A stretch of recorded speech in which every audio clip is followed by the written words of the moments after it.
Hey, Mopar fans. So I've been thinking about a couple of things. I think I need to have a name for the channel, Liberty Mopars Presents or something along those lines. So I'm going to be working on that, so we can have some kind of neat intro or something. Um, anyway, over the holidays, we did a lot of tracking down leads, putting things together. And now that the weather's starting to break and we're getting ready for spring, we're going to go out and start bringing these cars that have been purchased, that have been trapped in snow and weather further north. We're going to start bringing those in and looking at some collections that we got leads on. Again, when I say we, it's myself, my family, and I've been able to get a couple of part-time helpers. So if you are local and you enjoy Mopars and would like to come and help out, definitely look me up because I'm always interested in some good help, and don't need to tell most of you that that is hard to find. Anyway, without further ado, I'm going to go ahead and get started on this trip, which was a whirlwind 800 plus mile 1 day adventure. So enjoy. Heading out on the road, 800-mile journey. It's 32 degrees out there. And got a 68 Charger. Made a deal on before Christmas. The weather's finally cleared. Not sick. Doesn't have holidays, what have you. We can go get it. And then got a big collection. It's supposed to be pretty good, so we'll see how that goes. So let's hit the road. So a lot of people aren't aware that 2/3 of the state of Oregon and about half of Washington on the eastern side is desert like this. Heading north in eastern Washington, you can see those mountains in the far distance and the entire valley below. Okay, we're here to pick up this Charger. Have a look. Yeah, the steering boss is gone. Still has a fender tag. Power brake car, kind of cool. 2-speed wipers. Drum brakes.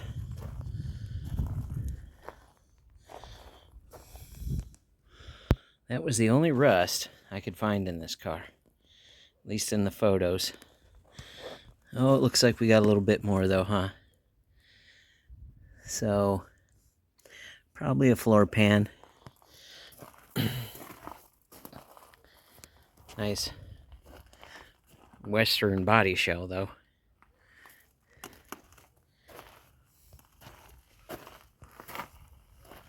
Rear window trim. Tinted glass. I didn't look to see if it was AC, but I will. Nice tail panel.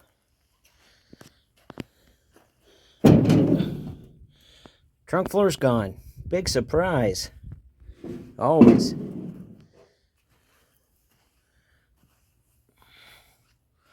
But quarter panel, simple patch.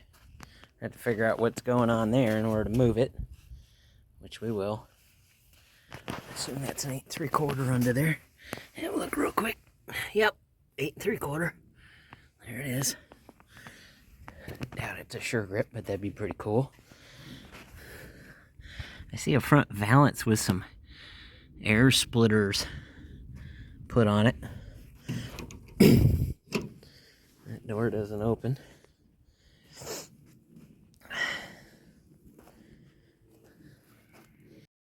Pro tip, check your battery level before you start recording a video. So I guess we'll go on to the next stop and back to the Charger later. So the first car I come across at this new location is this 65 Polara 2-door hardtop. Looks pretty solid. I think this is a car that can be saved, put together as a project. Looks pretty rough, but once we get it cleaned up and brought back to the yard, inventoried. Hopefully we got enough parts to make it a complete car. Not sure what those bucket seats were from. They look like mid-60s C-body or something. This place is just littered with spare parts. We're here to make a deal on everything. This layer of pine needles coating everything is really cool. So the next car is this 68 Plymouth Valiant Signet two-door sedan.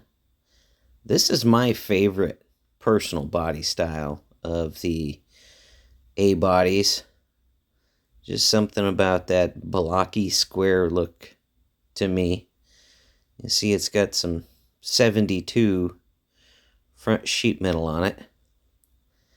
The Signets were pretty rare. As you can see here, it's got the stainless trim around the glass. Right there. But this is a really solid car. I don't see any rust through anywhere. Going to be a good project for someone. This international truck with this Art Deco era moving trailer was super cool. I love that detail. I wish we still built stuff like this. But we were running short on time, so I've got to move pretty quickly. Only had about an hour and a half before it got dark. So in this trailer, there were just a bunch of parts in here. There's some A-body, two-door sedan, doors, fenders, bell housings. There were a couple of 4-speed transmissions back there. There was a mismatch of some Ford and Chevy parts in here as well, but obviously the Mopar stuff was all I was interested in. There's some van seats. There's some Coronet sheet metal. This little Valiant was in impeccable condition. Rust-free, solid car. I'm going to have to do some research on this car because it's a floor shift V8 now, but I saw the push button, so not sure exactly what its story is. Gonna have to look into it, but nevertheless, it's just incredible shape. It's gonna be a great project for someone. Still chained to the tree that pulled it off the trailer. This 64 Polera has got a lot of great parts left, but as you can see, it is too far gone to be saved. But rather than come to my yard, it's probably going to end up at a friend's place. As you can see, it's about broken in half. Coming into the barn, I was greeted with manual transmission parts galore. 4 speeds, bell housings, flywheels. Got some window regulators and trim pieces and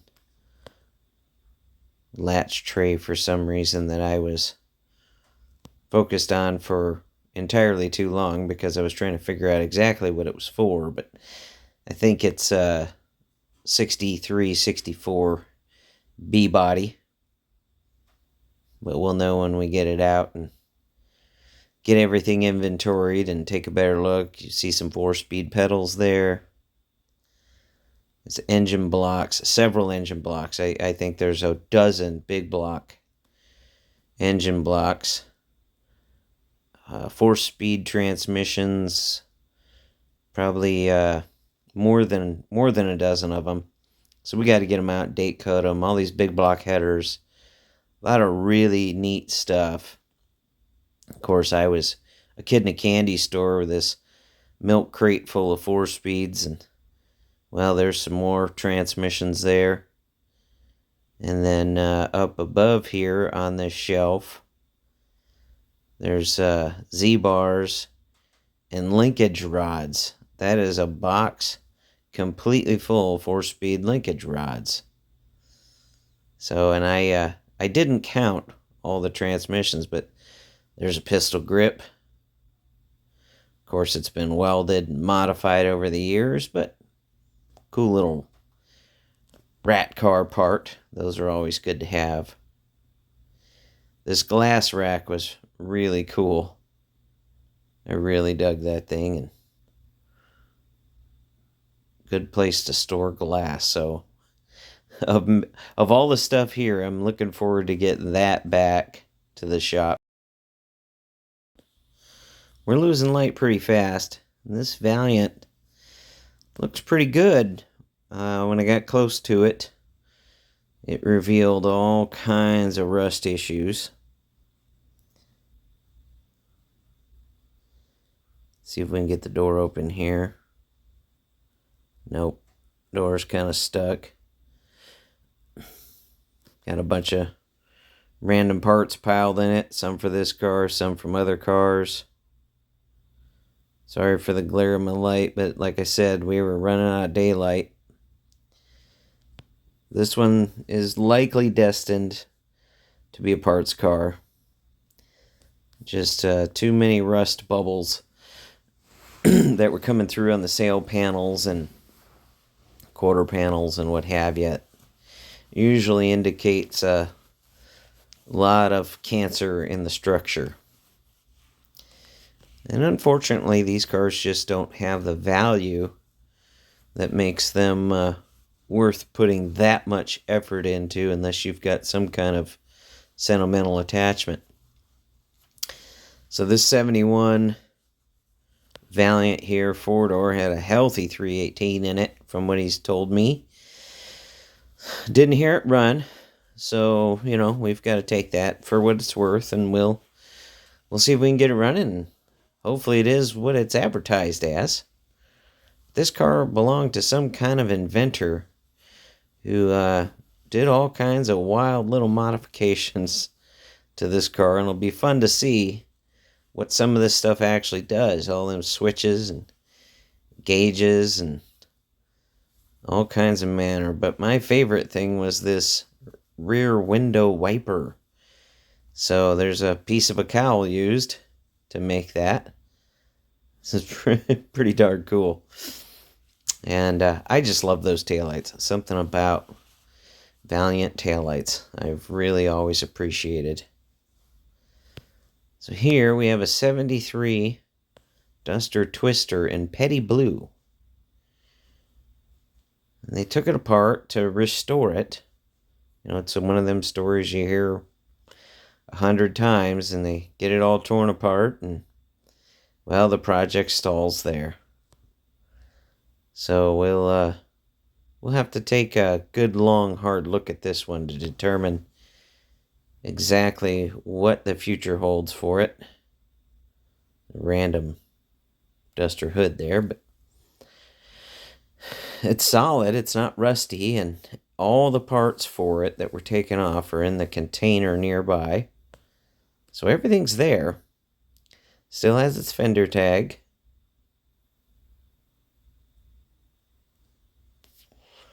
This one here, I turn my light on. As we're losing light, I've got to mess with my video settings.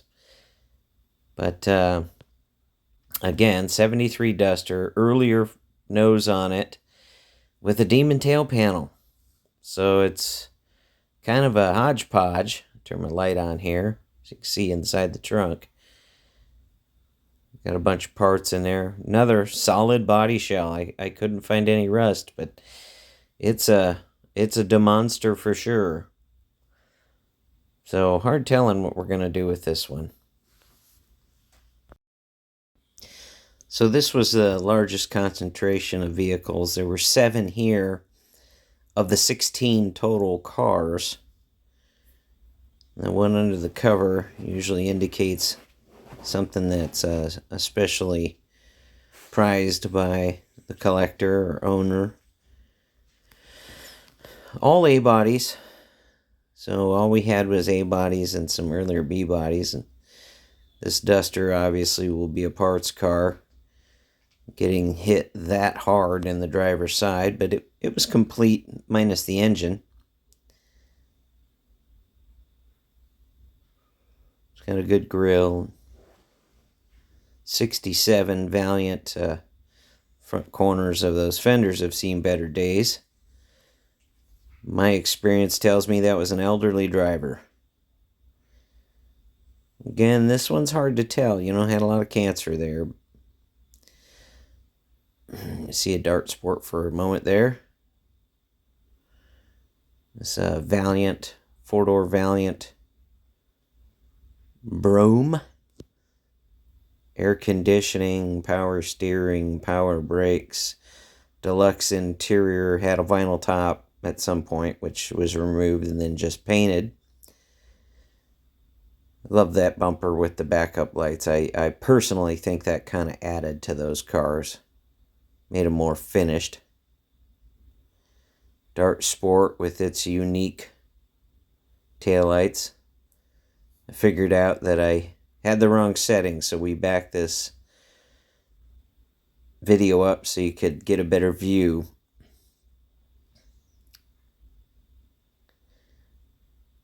This one had the half-top vinyl top trim.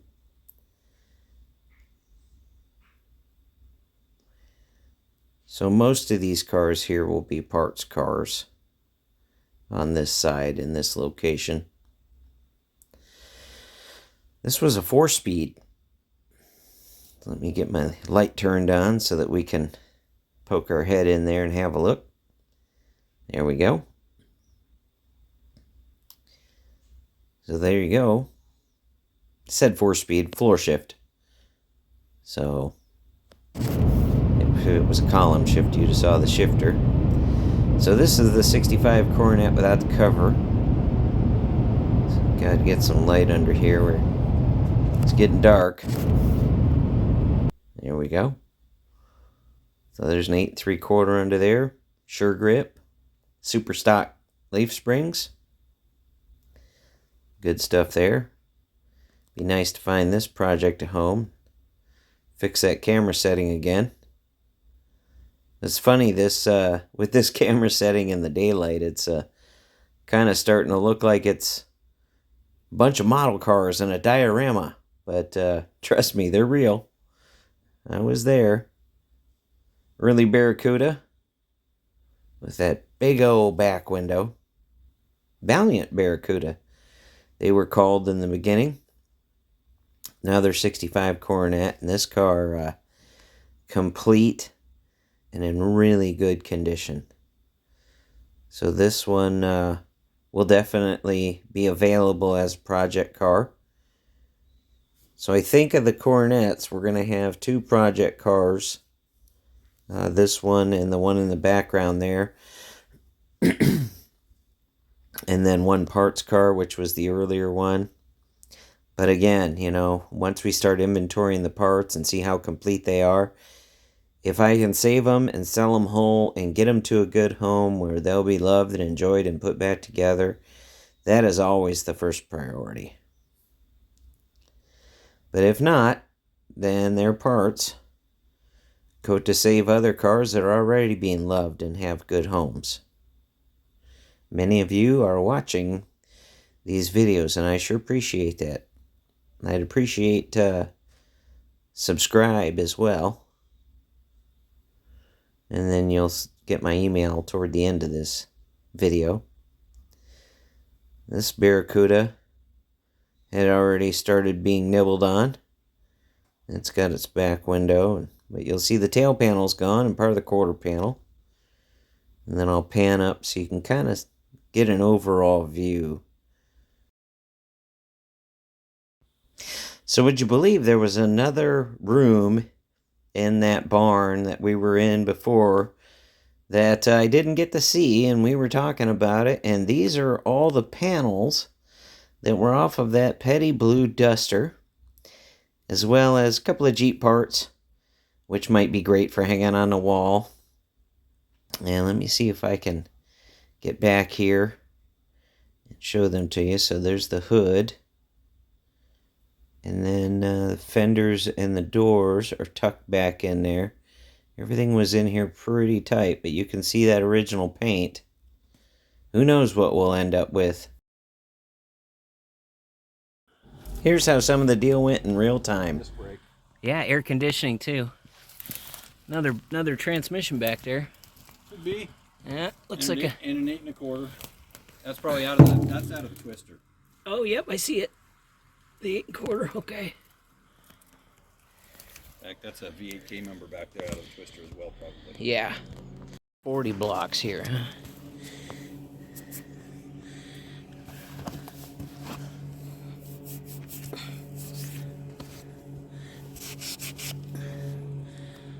That's a J440.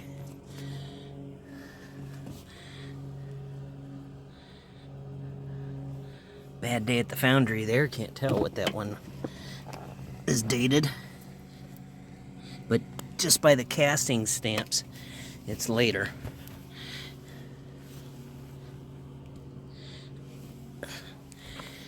This would be a 72.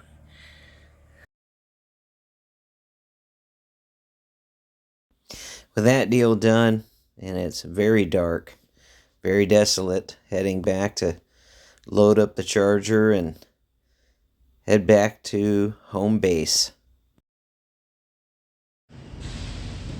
It's in there. Wasn't an easy task. My idea of straightening the axle didn't work out. 3 frozen brake drums. 1 rolled. All 4 held air though, so that helped. Anyway, we'll check it out. We'll get her fixed up. So that little adventure took until 4 a.m. And a little tired, but I'm really passionate about it. And I hope you see how dedicated I am to this. Not just finding these parts for you guys, but just rescuing them. Like Wayne Carini said, it's the thrill of the chase. And for me, that is only part of it. The other part of it is just the excitement of knowing that something that was potentially going to waste away or was just never going to see the light of day or hit the road again has a chance, has an opportunity to live again. And that hopefully for future generations, because I don't want my generation to be the very last. So if you have any questions, you see any parts or cars that you are interested in, here's the email address right here. You'll see it on any one of my videos. I hope you'll subscribe. I hope you've enjoyed it. If you have any ideas or things that you would like to see, go ahead and send me an email, and I'd love to hear about it. So keep building those Mopars, enjoy them, get them out there on the road. So once you're done watching this channel, get back out in the garage.